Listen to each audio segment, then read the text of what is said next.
Christophe Bordet. J'aurais voulu être un artiste pour pouvoir faire mon numéro. Quand l'avion se pose sur la piste Ah non, moi je chante à pas. Rotterdam C'est une chanson ou pour à hommes. Rio. J'aurais voulu être un chanteur. Le blues du businessman, chers amis. Le blues, je peux vous dire que les actionnaires du CAC 40, ils ne l'ont pas. Hein. Non, non. Et les vrais voix non plus d'ailleurs. Philippe Bilger, qui est au téléphone, je le rappelle, il a été coincé par la CGT, les autres syndicats, les grévistes. Philippe David, Daniel Gilbert, Philippe Rossi et donc notre débat. 60 milliards d'euros. Ce sont les liquidités restituées aux actionnaires du CAC 40 en 2019. Du jamais vu. On n'augmente pas les salaires en France, mais les actionnaires, eux, eh bien voilà, ils se gavent. Alors question, êtes-vous choqué par ces milliards redistribués aux actionnaires? On vous attend au 0826 300 300 et bien sûr sur les réseaux sociaux. Et Philippe oui, Rossi. les réseaux sociaux où ça vote beaucoup ce soir et ce score donc sans appel, oui à 94%. Sud Radio, les vraies voix. Le débat est ouvert. Thomas Cavel, bonsoir. Bonsoir. Merci d'être avec nous, secrétaire national de la CFDT cheminot. Et puis au téléphone, Fergan Aziari, chargé d'études à l'IREF, l'Institut de recherche économique et fiscale. Bonsoir et merci également d'être avec nous. 60 milliards d'euros pour les actionnaires du CAC 40 en 2019, je le disais. On n'a jamais vu ça. Fergan Aziari, je vais y arriver. Oui, oui. Pose, Excusez-moi, tu poses et tu pose tries. et je trie. Voilà. Aziari, pour être assez didactique d'abord, le CAC 40 c'est quoi et ça appartient à qui, pour être clair? Le CAC 40, ce sont donc les entreprises, les plus grosses entreprises cotées donc à la bourse de Paris, et donc elles sont la propriété de multiples investisseurs. Il y a tout d'abord des fonds d'investissement, des investisseurs institutionnels, et il y a aussi donc des investisseurs particuliers. Vous et moi, on peut investir en bourse et acquérir des actions du CAC 40 si besoin. Il y a aussi des salariés, puisque l'actionnariat salarié existe, même s'il n'est pas encore suffisamment répandu. Bref, ce sont des épargnants comme vous et moi qui investissent, qui risquent une partie de leur épargne, qui renoncent à une consommation présente pour investir dans ces entreprises. Enfin, des épargnants comme vous et moi. Moi, personnellement, j'ai pas d'action, donc je n'ai rien à voir avec le CAC 40. Écoutez, Effectivement, on peut être actionnaire de la BNP, on peut être actionnaire d'entreprises comme celle-là. Oui, vous avez raison. Bon, voilà. Oui, Enfin, tout à fait. Alors, on va effectivement reparler du fait qu'aujourd'hui, effectivement, l'actionnariat n'est pas encore suffisamment développé en France. Mais à l'heure où on parle beaucoup de retraite et de réforme des retraites, même si c'est pas le sujet du jour, mais je me permets quand même d'introduire ce sujet-là dans la conversation. on en dira un mot de toute façon. Oui, allez-y. Oui, vu qu'on n'arrête pas d'être choqué des soi-disant montants astronomiques, effectivement, de la rémunération des investisseurs du CAC 40, pourquoi ne pas faire de la France un pays d'actionnaires en favorisant l'épargne retraite pour permettre aux salariés français de profiter de cette manne financière qui émane de ces entreprises. D'ailleurs, c'est un peu ce que veut faire le gouvernement à travers sa réforme, par capitalisation. La réforme aujourd'hui sanctifie le principe de la retraite par répartition. La retraite à points, c'est une retraite par répartition. Oui. D'ailleurs, Oui. pourquoi moi, je suis très étonné que les syndicats de gauche soient hostiles à une réforme qui en réalité conforte plutôt leur idéologie. Mais moi, j'observe une certaine schizophrénie, si vous voulez. C'est-à-dire que quand on ne passe pas, donc on passe notre temps à vilipender les méchants actionnaires qui s'enrichissent en dormant, pour reprendre les mots de François Mitterrand. En revanche, chaque fois que l'on propose de l'épargne retraite, donc de la capitalisation pour faire des Français un peuple d'actionnaires, on nous répond « Ah, c'est trop risqué, c'est pas bien, c'est dangereux, c'est de l'arnaque ». À un moment, il faut choisir. Ou bien les actionnaires sont gâtés, et dans ce cas-là, il n'y a aucune raison de priver les Français de l'élixir de l'actionnariat, ou bien l'actionnariat c'est trop risqué, mais dans ce cas-là, c'est sans le jalousie. Enfin, vous savez, la bourse, c'est très bien. C'est pas forcément le débat d'aujourd'hui, mais la bourse, c'est très bien. Sauf quand on se retrouve dans une crise comme 2008, là, c'est déjà un peu moins bien. Mais enfin, bon, on aura évidemment l'occasion d'évoquer ce sujet plus largement une autre fois. Pour rester sur ces 60 milliards d'euros pour les actionnaires du CAC CAC 40 en 2019, du jamais vu, comme je le disais. Tiens, les vraies voix, Philippe David, vous en pensez quoi, vous? Non, mais aujourd'hui, il y a quand même un problème majeur. Quand on voit les profits qui sont distribués par le CAC 40 et quand on voit à quel point les salaires qui n'augmentent plus, on est d'accord, qui baissent par rapport à l'inflation, ça pose quand même un énorme problème de répartition des richesses. Oui. On va dire que j'en reparle, l'indice de Gini sur les inégalités, les plus riches sont toujours plus riches, les plus pauvres sont toujours plus pauvres. Alors je veux bien qu'il faut que les actions ça rapporte, mais il faut surtout que le travail ça rapporte. Ça c'est quand même le vrai problème. Philippe Bilger, est-ce que vous êtes d'accord avec Philippe David? Je me demande si c'est pas une vision un peu de carton-pâte en économie, et je suis bien sûr, quand vous dites que 60 milliards ont été donnés aux actionnaires, je suis sûr, en comparant au gavage, puisque c'est votre expression, vous êtes sûr d'obtenir une adhésion. Mais sérieusement, je me demande si les lois de l'économie permettent tout de même des oppositions aussi partiales et aussi sommaires. Je ne suis pas compétent comme vous dans ce domaine, mais le fait de dire que 60 milliards sont donnés aux actionnaires, je ne crois pas que ça révèle naturellement une injustice sociale. Thomas Cavel, c'est une injustice sociale ou pas, selon vous? C'est le produit d'un système. Moi, ce que je vois tout aujourd'hui, c'est que je suis cheminot. Oui. Je suis CFDT cheminot. Et depuis le 5 décembre, nous sommes en grève pour un problème qui est lié à la retraite, et que depuis le 5 décembre, on nous dit mais oui, mais vous comprenez, il faut qu'il y ait une retraite avec un financement qui soit équilibré. Alors, le sujet que vous exposez là n'est pas directement le sujet qui m'occupe au quotidien. Oui, parce que la question c'est est-ce qu'on peut tout mélanger ou pas? Alors, est-ce qu'on peut tout mélanger? Ça, à la limite, c'est même pas mon sujet. Moi, ce que je vois aujourd'hui, c'est qu'il y a des informations comme celle-ci qui tombent, et à côté de ça, on nous dit on a un problème de financement pour les retraites. Ce qu'on dit à la CFDT depuis bien très longtemps, c'est que le problème de financement pour la retraite, il a été traité par les réformes précédentes, et que c'est le temps de la justice sociale aujourd'hui. Ce que je retiens dans l'expression de l'invité précédent, Fergan Aziari. Tout à fait. Voilà, c'est un problème d'idéologie d'avoir une retraite par répartition. Non, c'est pas un problème d'idéologie. Ce n'est pas de l'idéologie, c'est une conviction de justice, la répartition, tout simplement. Mais est-ce que ça pose aujourd'hui par rapport aux chiffres que vous évoquez?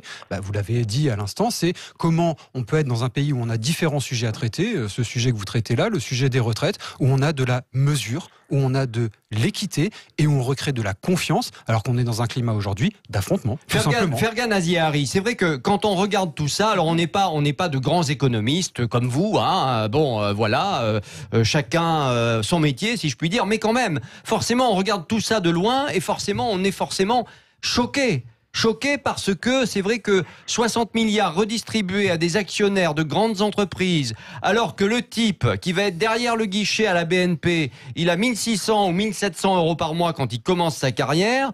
Bon, on se dit, oui, alors c'est très difficile d'augmenter les salaires et de bien payer les salariés dans ce pays. En revanche, quand on est actionnaire, alors là, on peut y aller, il n'y a pas de souci, on sait que le pognon, il va tomber. Voilà ce qu'on se dit. Écoutez, déjà pour battre quelques idées reçues, je voudrais quand même mentionner qu'en 2018, il y a une organisation qui s'appelle l'Institut économique Molinari qui a pondu un rapport sur la répartition de la valeur ajoutée. C'est-à-dire qu'en 2018, l'Institut Molinari a constaté que les entreprises du CAC 40 ont créé 373 milliards d'euros de richesse. Où va cette richesse en premier lieu? Les premiers à bénéficier de cette richesse, contrairement aux idées reçues, ce sont les salariés. Écoutez, ils ne le sentent pas. Pardon, mais ils ne le sentent pas. 265 milliards, ça ce sont les chiffres, ce sont les faits.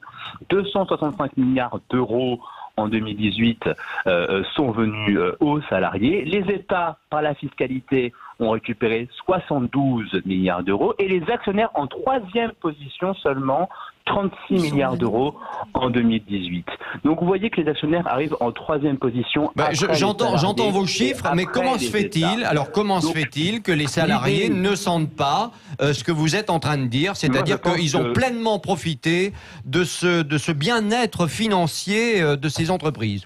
Et moi, je pense que si les salariés, tout d'abord, étaient moins fiscalisés, je pense qu'ils auraient une meilleure perception de leur salaire, de leur rémunération. Faut-il rappeler aujourd'hui que le salarié moyen est taxé à hauteur de 56% de son revenu? S'il faut parler de gavage, peut-être est-ce en direction oui, de la vous dites c'est l'État, et de l'État qu'il faut se poser des questions. Oui. Le fait est qu'aujourd'hui que le salarié français et en plus le salarié du CAC 40 est l'un des salariés les mieux payés d'Europe.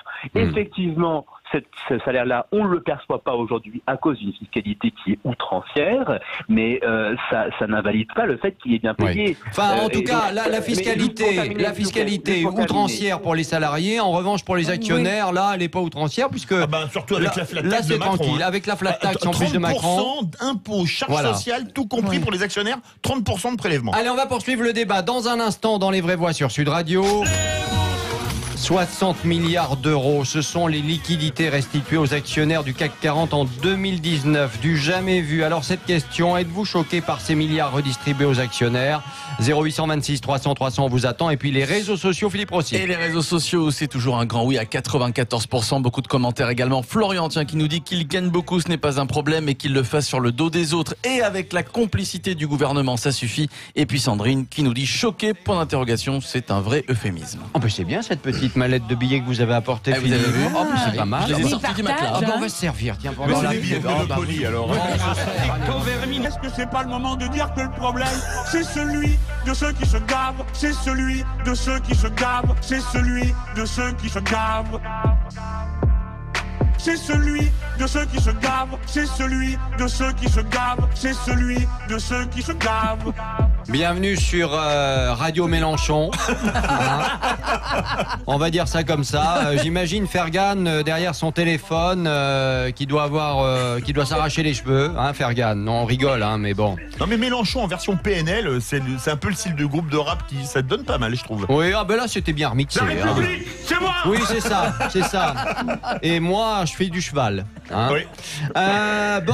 Les vraies voix sur Sud Radio avec notre débat. 60 milliards d'euros, ce sont les liquidités restituées aux actionnaires du CAC 40 en 2019, du jamais vu.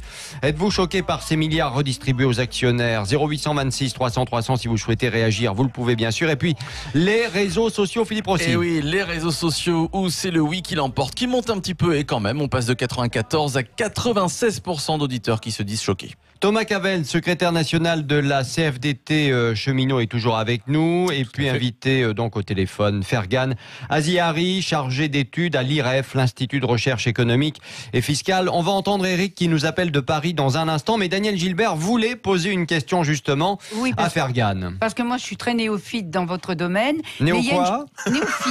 Mais il y a une question que je voulais vous poser, monsieur Fergan. Quand vous parler des milliards qui sont revenus aux salariés, aux salariés, après les milliards bien moindres pour les actionnaires, sauf qu'il y a beaucoup plus de salariés que d'actionnaires à mon avis. Vous n'avez pas fait une comparaison très honnête. Oui, c'est pas très bien, Fergan, hein, selon Daniel Gilbert. Hein, bon. Non, c'est que j'essaye de comprendre, c'est tout. Il faut bien comprendre que l'actionnaire, la rémunération de l'actionnaire, il ne l'a pas volée. C'est la contrepartie d'un apport en capital. Et le capital, c'est ce qui fait la prospérité d'une nation. Quelle est la différence entre l'Europe et l'Afrique subsaharienne ? C'est que l'Europe est une économie qui a pu accumuler du capital. Et ce capital, il a été accumulé grâce à des gens qui ont risqué leur épargne, qui l'ont investi, qui ont fait preuve de tempérance vis-à-vis de leur consommation et qui ont donc contribué à la croissance économique. Dire qu'un actionnaire volerait sa rémunération, c'est aussi, je crois, manichéen que de dire que tel ou tel salarié est trop payé en contrepartie de son travail. Monsieur Fergan, j'ai pas dit que les actionnaires voulaient quoi que ce soit. Moi, je suis pour les gens. Moi, j'admire les gens qui réussissent, qui gagnent de l'argent. C'est pas mon problème, ça. Non, mon problème, c'est que... Il faut bien comprendre, je finis, que le dividende, le profit de l'actionnaire, il est résiduel. Encore une fois, c'est une fois que tout a été fait, qu'on reçoit son dividende. Et encore, combien d'actionnaires ont perdu leur mise parce que telle ou telle entreprise n'était pas aussi... Oui, enfin, Fergan, revenons. Moi, je veux bien qu'on soit ultra-libéral décomplexé comme vous l'êtes. Moi, j'ai pas de souci avec ça. Je vous dis simplement les choses suivantes. Ce sont des faits. Quand, par exemple, chez Monsieur Auchan, on fait de l'argent à n'en plus finir, et qu'en même temps, on annonce que des milliers de postes vont être supprimés, Bon, moi je veux bien, mais c'est incompréhensible pour ceux qui se retrouvent au chômage du jour au lendemain et qui n'ont plus rien. C'est incompréhensible. Autre chose. La BNP qui fait partie des entreprises concernées, hein, voilà, parce qu'il faut quand même le dire, il y a 8 sociétés à l'origine de plus de la moitié des versements. Donc voilà, et notamment la BNP, et notamment également Total, et notamment également Sanofi, et ainsi de suite. Moi j'ai envie de dire, je comprends pas. Je comprends pas parce que d'un côté donc, ces gens-là se mettent plein d'argent dans les poches, d'accord, et en même temps nous, on paye de plus en plus les frais bancaires, par exemple. Ah oui. Mais c'est une réalité, donc c'est incompréhensible pour les gens. Les bénéfices, ils sont là en partie. Mais je veux dire, Philippe... Oui, Philippe. Non, je voulais dire que même de loin, Christophe elle-même, mais ça, c'est pas grave. Moi, ce qui me frappe, quelqu'un l'a dit tout à l'heure, que c'est moins ce qui est donné aux actionnaires qui indigne que le fait que des fonctions capitales des salariés dans des tâches modestes ou importantes ne touchent pas ce qui convient. Ça renvoie à une hiérarchie aberrante de notre société. Mais je ne crois pas que si on ne donnait pas ces sommes aux actionnaires, les salariés seraient forcément gratifiés. C'est cela le problème. Alors là, vous avez peut-être raison. Je ne sais pas ce qu'en pense Fergan, mais... Ici, c'est une question, mais là, c'est quelque chose qui intéresse directement notre système éducatif. C'est-à-dire que si aujourd'hui, vous avez des salariés qui sont mal payés, qui n'ont pas eu la chance de bénéficier d'un système éducatif performant qui leur permet d'être qualifiés, donc de prétendre à une rémunération plus élevée, là c'est une question qui est beaucoup plus profonde, mais ça n'a rien à voir avec la rémunération des actionnaires. C'est-à-dire qu'encore une fois, l'actionnaire, il se sert après que tout le monde ait été payé, il ne vient pas avant, il vient seulement après s'il reste quelque chose, ce qui n'est pas toujours garanti.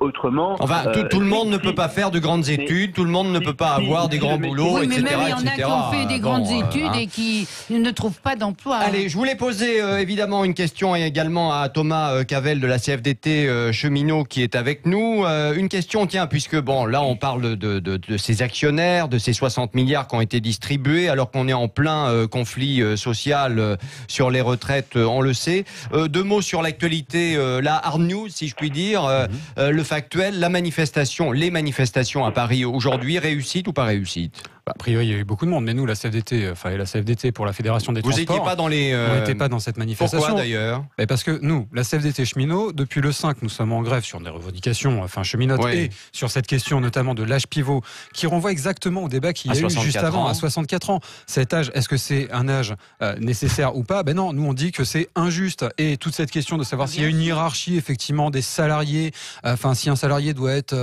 avoir beaucoup d'études, doit être productif, c'est ce qu'on peut entendre dans le discours qui a été donné. Mais non, tous les salariés apportent effectivement. Donc de toute façon, c'est des questions de justice sociale qui sont posées. Mais sans travail, le capital ne rapporte rien. S'il n'y a pas de salariés, il n'y aura pas d'actionnaires. Exactement. C'est le capital qui a besoin de travail, pas le travail a besoin de capital, mais beaucoup moins. Mais le travail a besoin d'humain et l'humain a besoin d'avoir différents temps de vie et rajouter effectivement cet âge, c'est un âge idiot. Visiblement, ce que vous avez vu sur ces manifestations, vous avez l'impression d'abord qu'il y avait beaucoup de monde dans la rue. Ce qu'on voit, c'est qu'il y a toujours une détermination très forte et dans notre mouvement de grève, on le voit bien effectivement qu'il y a une détermination profonde pour avoir effectivement des mesures de justice. Donc ça, c'est un fait établi. Aujourd'hui, nous, ce qu'on a fait, c'est qu'on est allé CFDT Transport devant le ministère des Transports. Une délégation a été reçue. Ce qu'on demande, c'est d'ouverture de négociations pour aller plus loin et pour avoir ces mesures de justice. Enlever cet âge à 64 ans, c'est une chose. Après, sur la question des cheminots, c'est avoir les mesures qui correspondent. Parce que je rappelle quand même pour les cheminots que l'année dernière, vous vous souvenez effectivement de cette loi sur le ferroviaire où on a dit on ferme le statut et les gens qui sont dans le statut conservent leurs droits. Un an après, on nous dit finalement une partie de vos droits ne sont pas conservés. C'est ça aujourd'hui que nous demandons de rétablir par des négociations qui permettent d'avancer. Dernière chose, cet âge pivot à 64 ans, vous demandez qu'il soit retiré. Demain, il y a une convention que vous avez appelée de vos voeux d'ailleurs à la CFDT, convention organisée par le gouvernement sur le financement des retraites. Vous allez y aller. Si le gouvernement vous dit on n'a pas enlevé l'âge pivot à 64 ans, vous allez faire quoi? Laurent Berger était très clair sur ce sujet-là, en disant 64 ans, c'est niet. C'est son expression. C'est net, ça veut dire quoi? Mais ça veut dire que si le gouvernement dit on maintient cet âge, eh ben le problème demeure. Donc ça veut dire quoi, que la CFDT se lève de la réunion demain, il s'en va? Ça, j'en sais rien, c'est la Confédération. Non, mais moi, je suis la CFDT cheminot. Moi, effectivement, ce que je vois, c'est que la Confédération est très ferme sur cet âge-là. Moi, ce que je peux vous dire, c'est que pour la partie cheminot, si les 64 ans sont enlevés, c'est une condition indispensable, mais pas totale, pour effectivement apporter toutes les réponses aux cheminots. Point. Allez, on va terminer avec Eric. Eric qui nous appelle de Paris, qui attend depuis un petit moment. Bonsoir Eric. Bonsoir. Merci d'être avec nous. Meilleurs vœux à vous dans les vraies voix sur Sud Radio. Merci beaucoup. 60 milliards d'euros, ce sont les liquidités restituées aux actionnaires du CAC 40 en 2019. Ça vous choque, vous? Ça me choque parce que j'ai travaillé pour Total, donc voilà, on peut le citer. Je suis dans une grande banque. Ça fait partie des entreprises du CAC 40, oui, la première d'ailleurs. Je suis prestataire pour une grande banque et je travaille pour une très grosse entreprise anglo-saxonne, donc avec un gros actionnariat. Oui. Et le problème de l'actionnariat, c'est que les petits actionnaires comme nous, il y en a très peu finalement. Ce sont tous des gros fonds de pension, des personnes assez aisées. Le problème, c'est qu'ils en veulent toujours plus. C'est-à-dire que moi, depuis 2 ans, techniquement, c'est factuel, on nous a enlevé les primes. Plus d'augmentation de salaire. Et la dernière, on a envoyé 2 milliards aux actionnaires. Et cette année, ils veulent 2,4 milliards. Donc moi, je veux bien entendre qu'il faut des actionnaires. Donc faut être de plus en plus rentable pour apporter de l'argent aux actionnaires. Ouais, donc, à mon siège, ils ont licencié tout ce qui n'est pas, on va dire, sur le terrain, ils licencient parce qu'il faut rentabiliser au maximum. Et maintenant, c'est en fin de compte, ils ne cherchent qu'à gagner à chaque fois. Donc on gagne. Et ils exigent des rentabilités à 2 chiffres, à 10%. Et résultat, les actionnaires se gavent, les salariés se serrent la ceinture, ils font comme Philippe Bilger, ils vont chez le médecin, chez le proctologue. Enfin, Philippe Bilger n'a pas encore maigri quand même. Mais il est pas allé chez le proctologue, lui. Merci Eric, en tout cas. Merci Eric d'avoir témoigné dans les vraies voix sur Sud Radio. En tout cas, merci beaucoup. La fin de notre débat. Et ça prouve tout ça que, évidemment, le fossé semble se creuser encore et encore entre ceux qui ont beaucoup d'argent et ceux qui en ont peu ou pas. Et malheureusement, c'est la société dans laquelle on est aujourd'hui. 60 milliards d'euros, ce sont les liquidités restituées aux actionnaires du CAC 40 en 2019 du jamais vu. Question, êtes-vous choqué par ces milliards redistribués aux actionnaires? Résultat sur les réseaux sociaux, Philippe Rossi. Allez, score final sur les réseaux sociaux, oui, à 95%. Merci beaucoup. Dans un instant, le 90 km/h est de retour sur certaines routes départementales. Danger ou pas danger? À tout de suite.